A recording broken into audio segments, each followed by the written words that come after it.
স্থানীয় সরকার নির্বাচন আমরা নির্বাচিত সরকার হিসেবে মনে করি খুব দ্রুত সময়ের মধ্যে এটা হওয়া উচিত।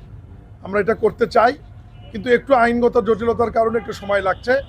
সেটি হচ্ছে যে বিগত অন্তর্বর্তীকালীন সরকার স্থানীয় সরকারের 5টি স্তর, সিটি কর্পোরেশন, জেলা পরিষদ, পৌরসভা, উপজেলা পরিষদ, ইউনিয়ন পরিষদ, অধ্যাদেশ জারি করে এই নির্বাচনগুলি বাতিল করে সেখানে প্রশাসক নিয়োগের বিধান করেছে।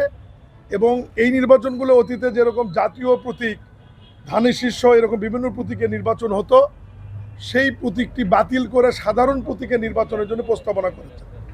এই অধ্যাদেশগুলি সংসদের প্রথম অধিবেশনে উপস্থাপন করেছে আইনমন্ত্রী।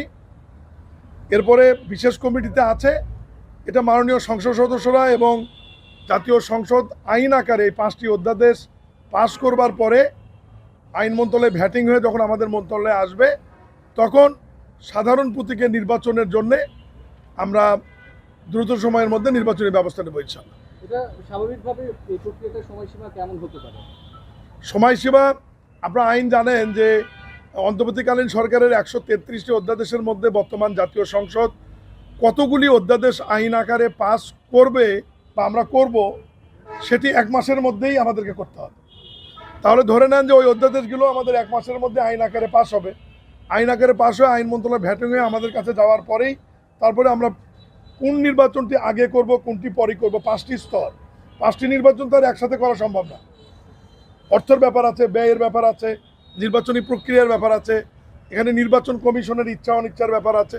সব মিলিয়ে আমাদের মাননীয় মন্ত্রী এবং প্রধানমন্ত্রী এবং ক্যাবিনেটে আলোচনা করে আমরা সিদ্ধান্ত নেব যে কোন নির্বাচনটা আগে করব, কোনটি পরে করব।